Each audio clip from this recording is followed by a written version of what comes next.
Hi everyone, welcome to ఆరోగ్య రుచులు. ఈరోజు వీడియోలోని ఇన్స్టెంట్గా చేసుకునే బ్రేక్ఫాస్ట్ రెసిపీ ఒకటి చూపిస్తాను. ఇది వచ్చేసి ఓట్స్తో చేస్తున్నాను. చాలా హెల్దీ అండి. అలాగే మనం అప్పటికప్పుడు ఇలా చేసుకోవచ్చు. ఎక్కువ టైం అయితే తీసుకోదు. నేను ఇప్పుడు ప్రాసెస్ చూపిస్తాను, ఎండింగ్ వరకు చూసేసేయండి. ఫస్ట్ ఒక బౌల్ తీసుకోవాలి మిక్సింగ్ కోసం.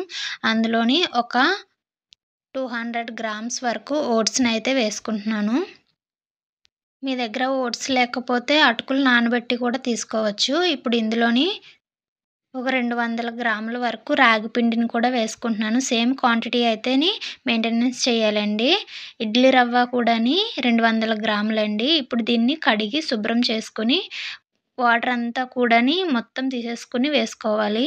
ఈ 3 ఇంగ్రీడియెంట్స్ తోటి మనకి మంచి హెల్తీ బ్రేక్ఫాస్ట్ అన్నది రెడీ అయిపోతుంది. ఇలా నేను చూపిస్తున్నట్టు ఇలాగ వాటర్ మొత్తం కూడా పిండేసుకొని ఇందులో కలిపేసుకోవాలి. ఇప్పుడు పిండిని కలుపుకోవడం కోసం మజ్జిగని యూజ్ చేసుకోవచ్చండి. మజ్జిగ లేకపోతే నార్మల్గా వాటర్తో కూడాని కలిపేసుకోవచ్చు. పెరుగు మాత్రం డైరెక్ట్గా వేయొద్దు. పెరుగుని మజ్జిగలా చేసుకుని వేసుకోండి. ఇప్పుడు ఈ 3 ఇంగ్రీడియెంట్స్ కూడాని బాగా మిక్స్ అయ్యేటట్టుగాని ఇలా పొడిగానే కలుపుకోవాలి. ఇలా కలుపుకున్న తర్వాత రుచికి సరిపడగా ఉప్పు వేసుకొని కొద్ది కొద్దిగా వాటర్ వేసుకొని ఇలాగ కలుపుకోవాలి. ఇడ్లీ బ్యాటర్లా కలుపుకోవాలండి. మజ్జిగ లేదు అనుకుంటే మాత్రం వాటర్ని యూజ్ చేసుకోవచ్చు. ఏమి టేస్ట్ అన్నది మారిపోదు. ఇలా బాగా మనం ఒక ఇడ్లీ పిండి ఎలా ఉంటుంది ఆ టైప్లోని కలుపుకోవాలి. ఇలా నేను చూపిస్తున్నట్టు కలుపుకోండి.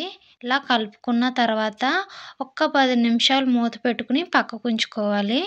ఇందులోని ఇలా కలిపేసుకున్న తర్వాత ఇందులోని ఒక అర స్పూన్ వరకు బేకింగ్ పౌడర్ అన్నది వేసుకోవాలండి. బేకింగ్ పౌడర్ కుకింగ్ సోడా కాదండి. బేకింగ్ పౌడర్ వేసుకుంటే మనకి ఇడ్లీ వేసుకునేటప్పుడు గుల్లగా చాలా మెత్తగా స్మూత్‌గా వస్తాయి.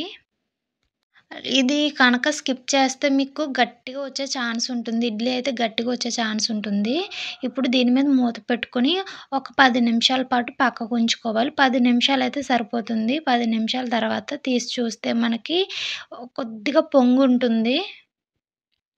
ఈ పిండి కొద్దిగా పొంగడమే కాకుండాని మధ్య మధ్యలో ఎయిర్ బబుల్స్‌లా కూడా వస్తాయి. ఇప్పుడు కొద్దిగా వాటర్ ఏసుకొని ఇంకొద్దిగా కలుపుకోవాలి. ఇలా కలుపుకుంటే మనకి పర్ఫెక్ట్‌గా ఇడ్లీ స్ట్రెచర్ అన్నది పర్ఫెక్ట్‌గా అయిపోతుంది పిండికి. ఇలా కలిపేసుకున్న తర్వాత ఇడ్లీ రేకులు ఉంటాయి కదండీ! వాటిలో ఇడ్లీ వేసుకొని స్టవ్ మీద పెట్టేసుకోవడమే. నార్మల్‌గా మనం ఇడ్లీ ఏ ప్రాసెస్‌లో అయితే చేస్తామో సేమ్ అలాగే. ఈ థిక్‌నెస్ ఉంటే సరిపోతుందండి. ఇడ్లీ బ్యాటర్ ఎలాగుంటుందో సేమ్ అలాగుంటే సరిపోతుంది.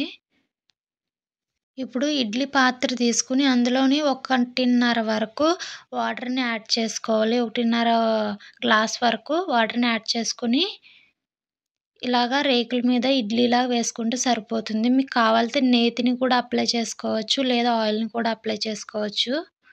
ఇలా వేసుకుంటే మనకి ఇడ్లీ సరిపోతుంది. ఇలా మీకు ఎన్ని కావాలి అనుకుంటే అన్ని పెట్టేసుకోవచ్చు. ఇలా నేను 4 రేకులనైతే పెట్టుకున్నాను.